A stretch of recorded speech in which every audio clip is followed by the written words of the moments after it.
anak-anak, ketemu lagi dengan Pak Bondan di mata pelajaran PPKN, materi PJJ yang ke-5 ini, yaitu kita akan membahas tentang Pancasila sebagai ideologi. Oke anak-anak, karena kita akan memperingati HUT RI ke-75, jangan lupa ya, tetap menyuarakan nasionalisme dan patriotisme di generasi muda kita. Karena kita akan membahas juga di bagian ideologi ini tetap mempertahankan ideologi bangsa yang akhir-akhir ini sedang mengalami guncangan permasalahan suatu bangsa. Maka kita nanti akan membahas mengenai studi kasus juga dalam hal ideologi bangsa. Baiklah anak-anak, tetap semangat. Salam Indonesia, salam Pancasila. Baiklah anak-anak, kita di bagian yang kedua atau yang B, yaitu dinamika perwujudan Pancasila masa kini atau sesuai dengan perkembangan zaman. Jadi, apa tujuan pembelajaran kita hari ini? Bisa dilihat di situ ya. Ada 6, yaitu para peserta didik dapat menganalisis 1. Hakikat ideologi dan fungsi ideologi. Yang kedua, ideologi Pancasila itu apa? Yang ketiga, yaitu hakikat ideologi terbuka itu apa? Yang keempat, yaitu kedudukan Pancasila sebagai ideologi terbuka. Yang kelima, nilai-nilai Pancasila sebagai ideologi terbuka itu apa saja? Dan dimensi apa saja yang dimiliki Pancasila sebagai ideologi terbuka. Demikian tujuan-tujuan pembelajaran kita. Semoga kalian dalam penganalisisan di penugasan nanti dapat menyelesaikannya dengan baik. Maka akan kita bahas di presentasi berikutnya. Baiklah anak-anak, kita di bagian yang pertama yaitu menganalisis mengenai arti ideologi. Bisa dilihat di slide ya. Ideologi itu berasal dari 2 kata. Dari kata idea dan logos. Idea itu ada dari bahasa Inggris yaitu gagasan. Kemudian logos itu ilmu pengetahuan. Jadi kalau digabungkan apa? Yaitu pengetahuan tentang gagasan atau science of ideas. Jadi ajaran tentang pengertian dasar atau gagasan. Dalam bahasa Belandanya namanya Weltanschauung atau pandangan hidup. Jadi kesimpulannya, kalau diartikan secara Kamus Besar Bahasa Indonesia, KBBI di sini ya, adalah suatu kumpulan konsep bersistem yang dijadikan asas pendapat yang memberikan arah dan tujuan untuk kelangsungan hidup, cara berpikir seseorang atau golongan. Jadi itu ya, ideologi itu kumpulan konsep, gagasan, ide-ide dalam suatu bangsa untuk menggerakkan suatu bangsa, punya visi, pandangan hidup, arah, pedoman. Maka kalau kita ngomongin visi, kayak di buku pedoman ini, ada namanya visi misi Stella Duce 1. Visinya apa? Bisa kamu lihat ya. Terus itu ada visi misinya. Jadi visi itu seperti kita mengarahkan suatu pandangan ke depan, vision. Nah itu negara juga harus punya vision ke depan. Maka Indonesia punya konsep sendiri tentang vision ke depan, yaitu ideologi Pancasila. Anak-anak, kita di bagian yang kedua yaitu fungsi ideologi. Ada 4 diantaranya, yaitu 1. Berfungsi apa? Untuk membentuk identitas atau ciri kelompok suatu bangsa. Ya, ciri khas bangsa Indonesia apa? Yaitu ada di kebudayaan yang punya ciri sendiri. Jadi ideologi Pancasila itu punya ciri khas sendiri. Kemudian fungsi yang kedua apa? Mempersatukan sesama kita dari berbagai pandangan hidup. Jadi kita sebagai manusia pasti punya cara berpikir yang macam-macam. Ya, ini dipersatukan dalam satu visi yang sama, yaitu dalam ranah apa? Ideologi Pancasila. Itu fungsi yang kedua ya. Yang ketiga, yaitu berfungsi apa? Mengatasi berbagai pertentangan atau konflik atau ketegangan sosial. Jadi ideologi itu sebenarnya sebagai suatu solusi, yaitu mengatasi suatu konflik permasalahan bangsa. Itu yang fungsi ketiga. Fungsi keempat apa? Pembentuk solidaritas kebersamaan. Jadi itu 4 diantaranya mengenai fungsi-fungsi ideologi bagi suatu bangsa atau negara. Oke anak-anak, sekarang kita di bagian ke ideologi Pancasila. Ideologi Pancasila ini sudah secara spesifik sekali ya anak-anak bahwa secara khusus Indonesia memiliki karakteristik kebudayaan dan falsafah sendiri, yaitu ideologi Pancasila. Jadi kita tidak memihak ideologi komunisme atau liberalisme dan lainnya yang ada di dunia. Artinya apa ideologi Pancasila itu? Ideologi Pancasila ialah suatu ideologi atau gagasan atau cita-cita berdirinya suatu negara Republik Indonesia ini bersumber dari apa? Nilai-nilai yang terkandung dalam sila-sila pada Pancasila. Ada 5 silanya di sana ya, itu sebagai dasar dan pandangan hidup suatu bangsa dan negara Indonesia. Terus, mengapa kok kita memilih ideologi Pancasila? Di situ ada ya, bahwa Pancasila ini memang suatu yang istimewa atau yang punya ciri khas yang sangat luhur, yaitu sebagai identitas atau karakteristik suatu bangsa Indonesia. Bahwa Indonesia punya karakteristik apa? Bahwa setiap sila-silanya itu dimulai dari suatu kristalisasi dari nilai-nilai yang ada sejak dahulu, yaitu menjadi nilai bangsa Indonesia, yaitu yang sampai sekarang menjadi kepribadian bangsa Indonesia, bahkan kebudayaan nasional Indonesia. Dan ini sudah sangat sesuai, sudah sangat mendarah daging dan menjadi landasan dan pandangan hidup bangsa Indonesia. Baiklah anak-anak, kita di bagian ideologi bangsa Indonesia, yaitu ideologi bangsa Indonesia yang bersifat terbuka. Kita sudah tahu bahwa Pancasila itu ada 2 bagian, yaitu adalah Pancasila sebagai ideologi nasional dan Pancasila sebagai ideologi terbuka. Sebagai ideologi nasional, yaitu Pancasila berfungsi sebagai tujuan atau cita-cita dari bangsa Indonesia serta sebagai sarana pemersatu bangsa. Itu nasional ya. Kalau Pancasila sebagai ideologi terbuka, yaitu suatu ideologi yang mampu menghadapi segala bentuk tantangan dan hambatan serta perkembangan dari dalam negeri maupun dari luar negeri atau secara global. Itu Pancasila sebagai ideologi terbuka.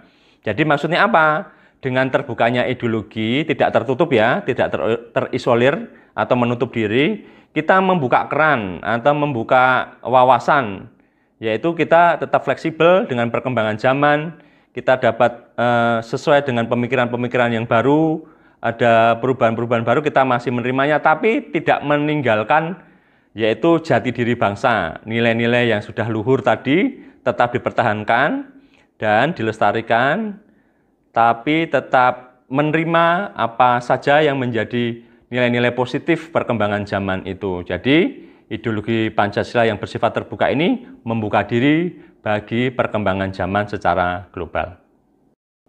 Baiklah anak-anak, kita lihat di sini ya, yaitu kedudukan Pancasila sebagai ideologi terbuka. Maksudnya apa? Pancasila itu tidak bersifat tertutup, itu mengisolasi diri. Dulu Jepang pernah mengisolasi diri ya, sehingga tidak menerima perubahan zaman. Pernah itu Jepang mengalami isolasi diri.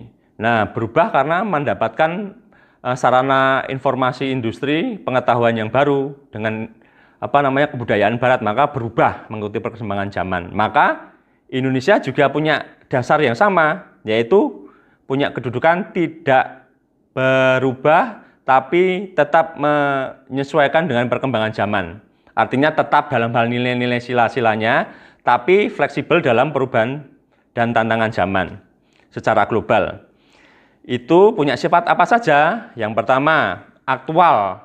Aktual itu maksudnya apa? Kekinian. Kalau kita ngomongin berita aktual itu berarti berita yang masih hangat. Itu aktual atau kekinian. Yang kedua yaitu bersifat dinamis. Dinamis itu apa? Tidak statis. Statis itu tetap tidak bergerak. Nah, dinamis itu apa? Selalu bergerak, berubah-ubah. Itu dinamis. Yang ketiga, antisipatif. Antisipatif itu apa? Mencegah terjadinya sesuatu yang tidak diinginkan. Seperti contohnya ada ancaman pergolakan tentang ideologi yang lain. Dulu pernah ya waktu pemberontakan adanya ideologi komunisme yang pernah ada di Indonesia. Itu kita sekarang mengantisipasi pengaruh ideologi-ideologi yang masuk di Indonesia. Sekarang kita sedang menghadapi ideologi baru yaitu radikalisme dan sebagainya.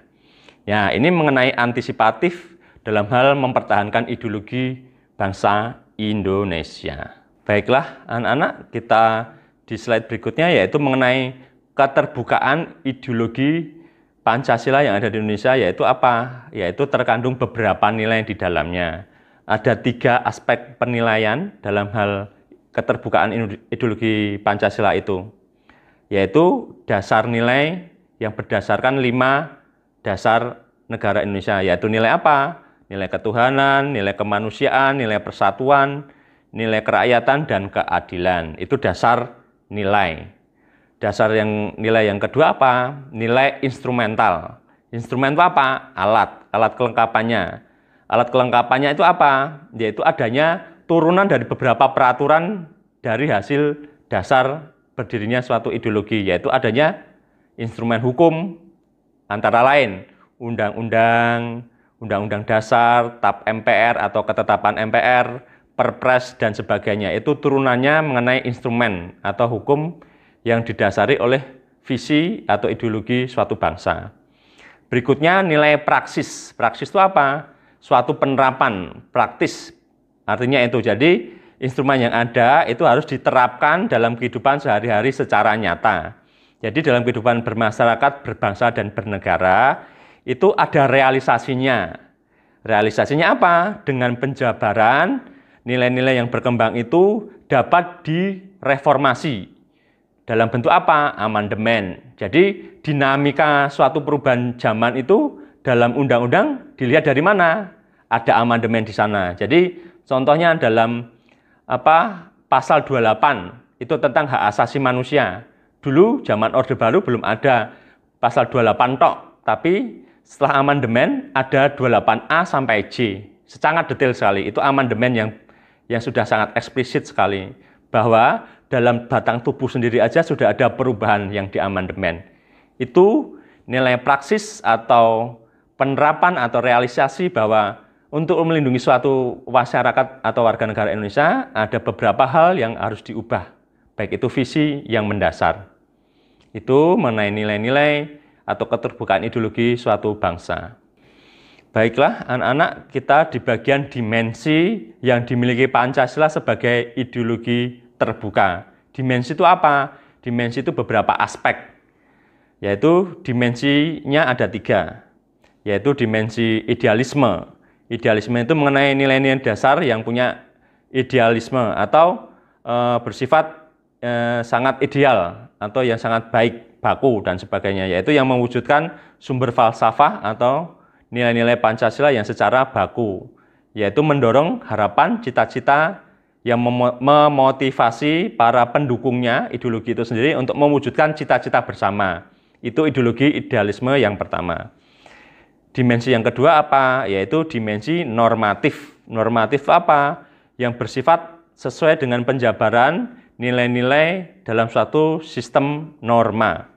Yaitu apa? Bahwa UUD 45 dalam Pancasila itu pembukaannya ya, bahwa di bagian alinea keempat itu ada dasar negara, yaitu Pancasila, yang berdasarkan kepada, nah itu alinea keempat ya, itu sebagai tertib hukum tertinggi atau dalam bahasa Inggrisnya State Fundamental Form, yaitu dengan kata lain bahwa Pancasila itu dapat dijabarkan ke dalam langkah-langkah yang bersifat operasional atau bersifat praktis, maka diperlukan suatu norma atau aturan hukum yang jelas.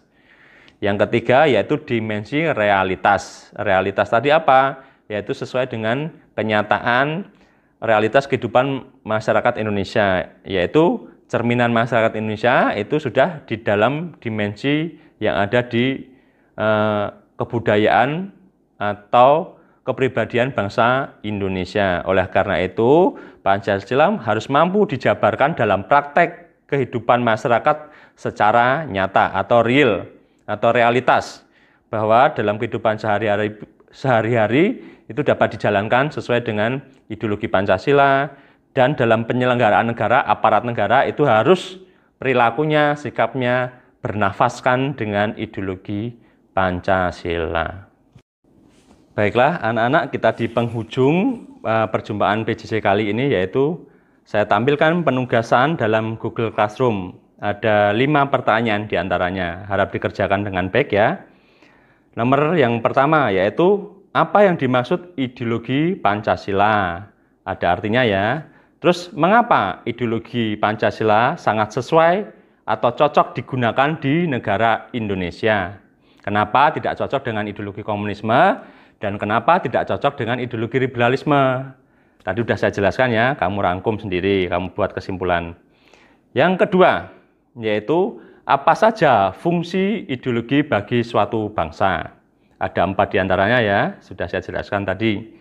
Yang ketiga, setelah 75 tahun NKRI merdeka, apakah Pancasila sebagai ideologi telah benar-benar berfungsi di tengah keberagaman dan kemerdekaan masyarakat Indonesia saat ini? Jika sudah sesuai dengan fungsinya atau berfungsi, umpamanya fungsi pertama tadi apa? Oh, sudah berfungsi. Bukti konkretnya apa? Kalau iya, sebutkan ya. Seperti itu, realitanya apa? Yang keempat, keterbukaan ideologi itu membutuhkan keterbukaan kalian sebagai anak bangsa. Maka keterbukaan kalian dalam mengamalkan nilai-nilai Pancasila sebagai ideologi terbuka ditunjukkan dengan sikap apa saja. Boleh kamu nanti menyebutkan salah satu sila boleh. Sila pertama boleh menyebutkan minimal 4 sikap yang mengamalkan keterbukaan ideologi. Boleh 1 sila, boleh 2 sila, boleh kelima-limanya, tapi ambil satu-satu boleh. Itu ya. Yang nomor 5, yaitu refleksi tentang kemerdekaan RI ke-75. Apakah penyelenggara negara, baik itu pemerintah atau pejabat daerah, aparatur negara, secara dimensi realitas ya, telah mempraktekkan secara nyata atau realitas nilai-nilai Pancasila dalam kehidupan mereka sehari-hari. Berikan buktinya minimal 4 sikap atau perilaku konkretnya. Umpamanya, oh aparatur negara belum melaksanakan nilai Pancasila sila ke ini. Contohnya perilakunya nyata, realitanya seperti ini. Jelas ya anak-anak? Itu saja. Itu studi kasus, kamu olah sendiri, kamu harus membuka berita, tapi yang real, tidak hoax. Nah, itu tantangan kalian. Kemarin kamu udah mempresentasikan, bahkan menayangkan, memperjuangkan untuk tidak mempublikasi dengan sarana yang hoax, tapi dengan nyata atau realita. Itu pertahankan untuk semakin majunya negara Republik Indonesia yang tetap merdeka dan selalu akan merdeka di masa yang akan datang. Begitu, selamat berjuang anak-anak. Salam Indonesia, salam Pancasila.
kasih.